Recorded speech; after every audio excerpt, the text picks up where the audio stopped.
Itong isa, tignan nyo, bumaliktad na.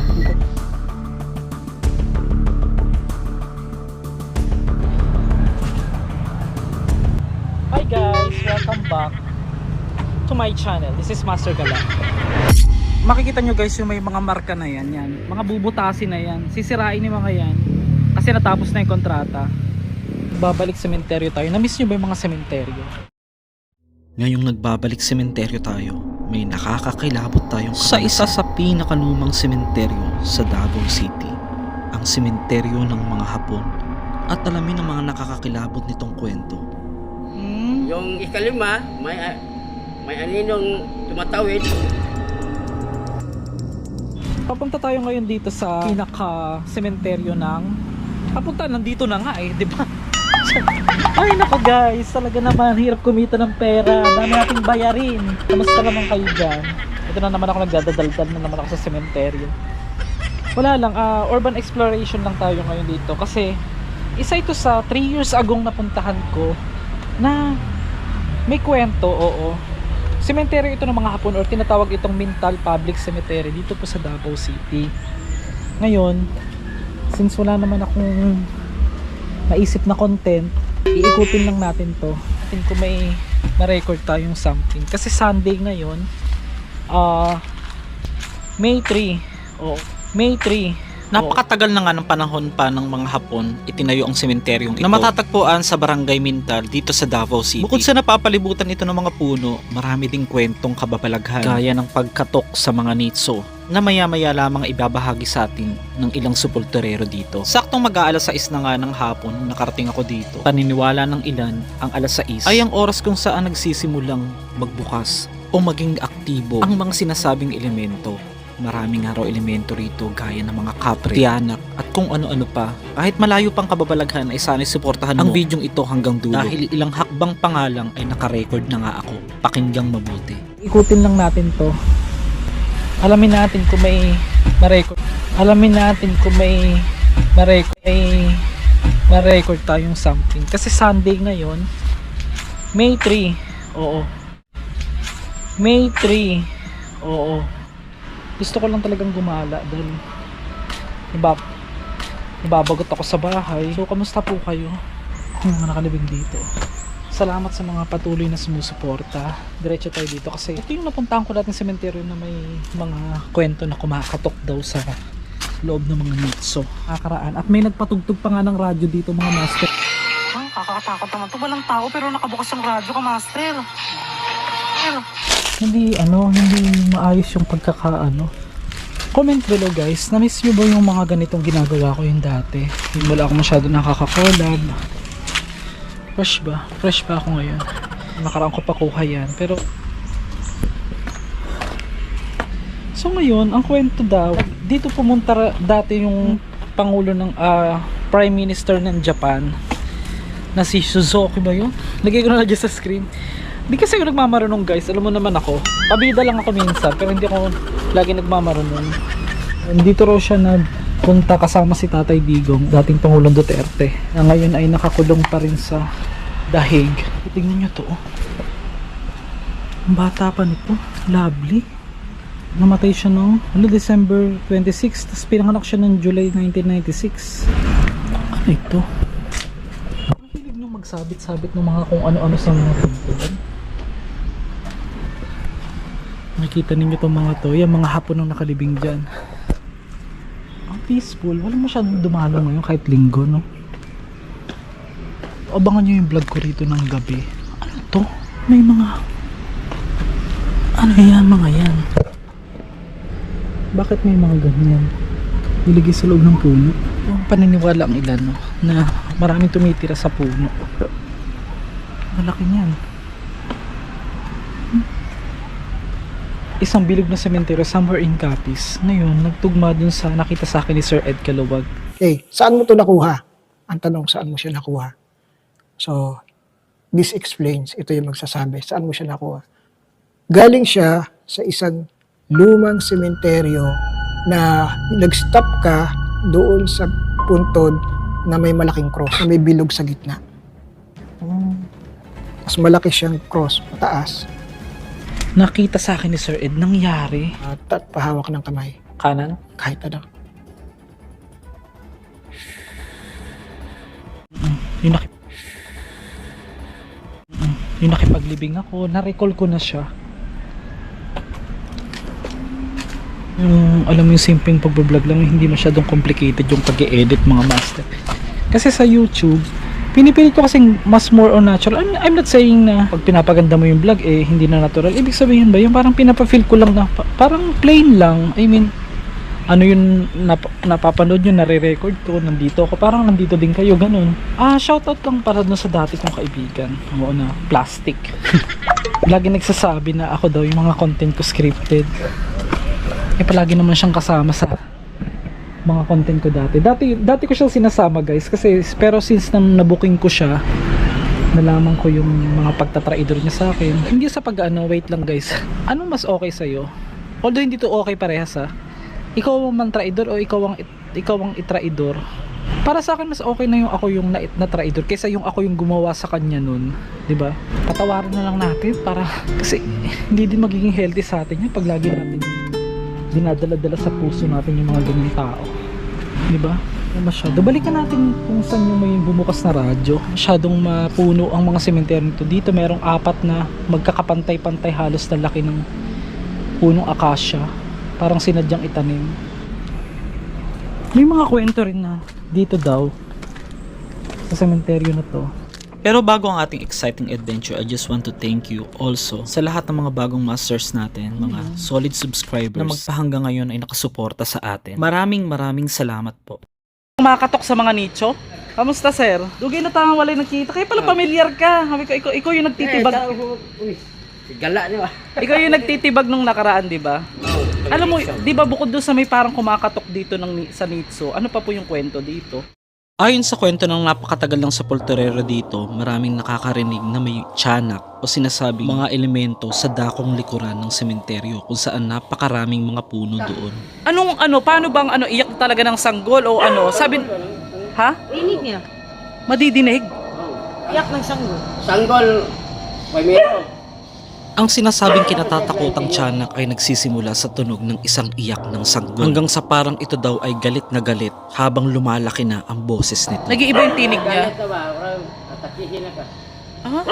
Pero may mga history yung inatake ng tiyanak dito, wala naman. Kwento itong noon pa, sa imo. Okay, nangangain ng tao talaga yun. Lista ko sa niyata to. 2006. Maihahalin tulad nga raw sa tinig ng isang asong galit na galit ang boses minsan ng tiyanak. O ba? Yung parang mga galit na. Galit na Ambon. Pag nag-aambon, doon sila umaatake.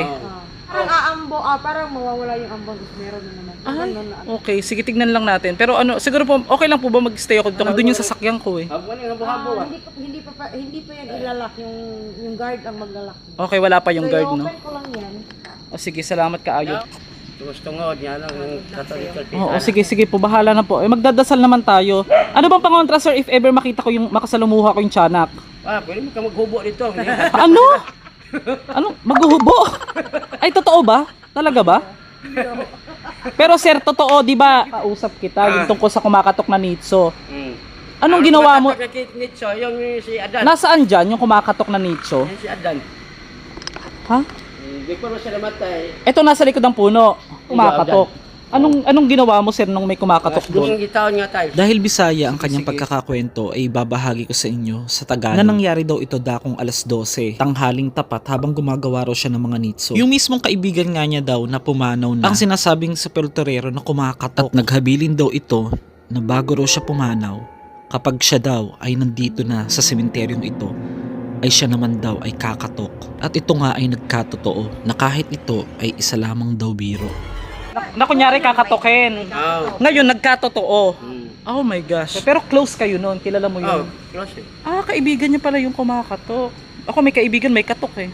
Sorry. Shoutout pala dito kay Sir Matoy. 2 taon nang na-interview natin siya nakausap. Ngayon nakausap uli natin siya dito. 4 yung narinig ko, busing 4. Yun dito, doon yung 4 na katok? yung bata yung umiiyak. As 12 ng gabi. Oh my gosh. Batang umiiyak. Tapos, 5. Ikaduha to si Adan. Itong nagitok-tok yung Paano yung nasilaw mga kanton ba? Sa loob po ba yung katok ng nitso or sa Sa ilog yun. sa loob talaga? Tapos, mamaya, Hindi kayo dagalang yun, sir? may babae umiiyak. Tapos, ika-apat, bata naman. Hmm. Yung ikalima, may aninong tumatawid. Malaki yung anino. Oh my gosh. Aalis na ako pag Pagka ganon. Ilan taong ka naging sepulturero dito, sir? dugay na eh. May 20 years na 10. So yun yung mga hindi mo makakalimutang karanasan dyan bilang sepulturero. 14 na natagak sa katirin. Sabi niyo, puntod po ba ito? Kakaiba, no? Oo, yung mga namatay pa rin sa gera. Ang ilan daw sa mga punto dito ay wala ng nitso at ginawang ganito na lamang dahil nga panahon pa ng mga Hapon ang sementeryo at may mga sundalo ding Hapon na nakalibing. Gayon din ang mga Amerikano. So yun mga master, ako disclaimer, hindi naman po ako nandito para manggulo. Yung content ko po talaga is cemetery lang, explore lang. Kung sakaling meron tayong makot on cam, kung talaga bang may tiyanak, unahin natin tignan dito yung sinasabing may kumakatok sa kanyang libingan. Hindi pa nga ako nakakalayo, nakarecord na nga ako ng parang katok. Nakakapangilabot, pakinggang mabuti dahil dinig na dinig ko rin ito at kasabay pa ng isang tinig.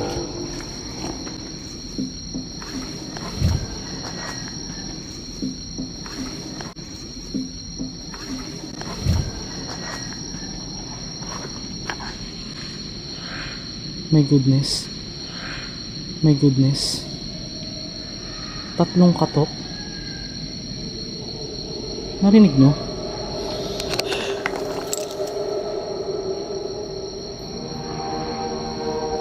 Ako lang dito guys Tindi. Grabe yung kilabot ko ngayon lang na-record yun. Totoo ba? Kasabay ng pangingilabot ko ay naka-record na nga ako agad ng tinig na lalong nagpatindig sa aking mga balahibo. Hindi maaano yung kilabot. Hindi yan madjo-joke. Ayan. Oh my gosh, ayun na. Ayan. Oh my gosh, ayun na. Hindi aso lang yun. May puntod ng mag-asawa sa ilalim. Nasaan? Adan yung apelido. Hanapin natin.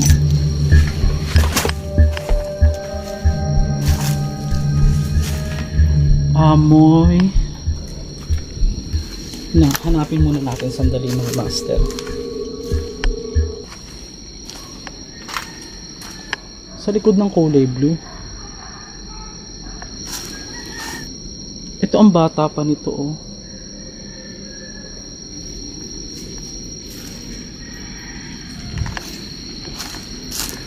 Imposible namang manok yun. Yung na-record natin na yun no? Maganda pala rito mag-overnight na kami mga kababalaghang kwento. Hindi ko makita. Sorry guys Pero naka-record tayo ng katok eh. Dito, diyan ko narinig, diyan sa may, yung harap ng blue na yan, yan. Ay, ito.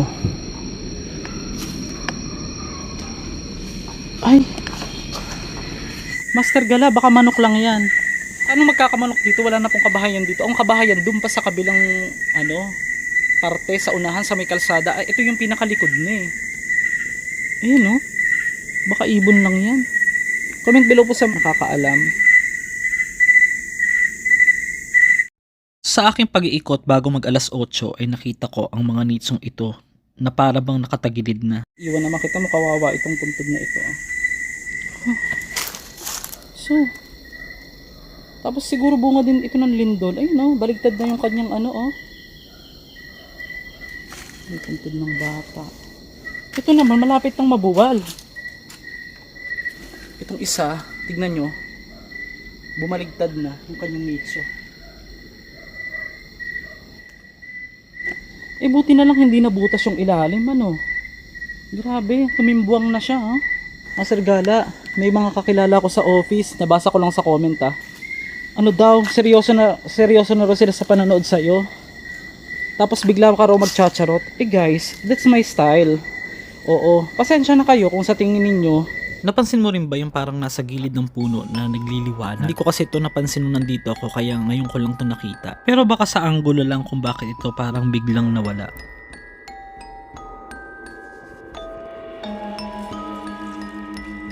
Lalo ni mga di pa nakakakilala sa akin, that's my own style of entertainment. Kasi hanay naman talaga sa entertainment yung ginagawa namin mga ganito. Lalo ako, dahil dito tayo nagsimula sa sementeryo. Tabi po. Ano na ito? Dead end na. Dulo na ito.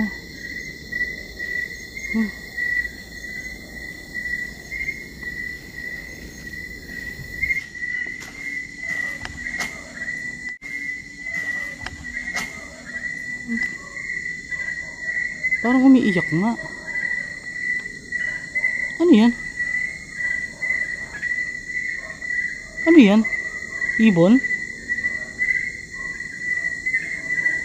Tara. Oh my gosh. Magugulatin na ako at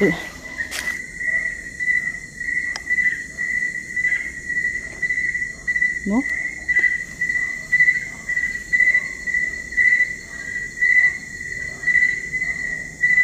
Doon, iikot doon, papunta rito.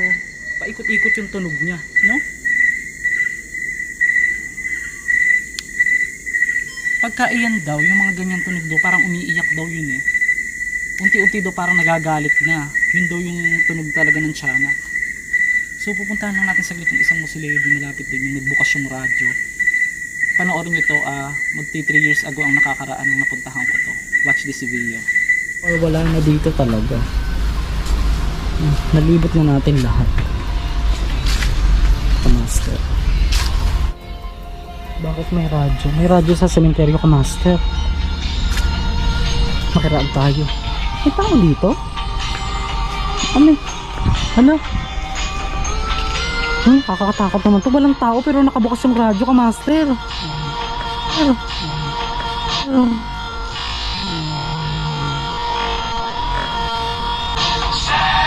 Tao po.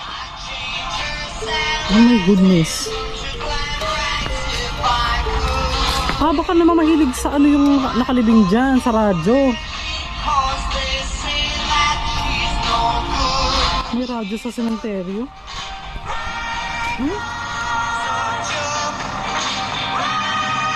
Tapos ang creepy pa ng kanta ka, Master. Ano ba yan? Tara, banda kayo. Pakapako. May radyo sa sementeryo, mga ka-Master. Ba yan? Pagka yan lumipat mag-isa, tatakbo talaga ako.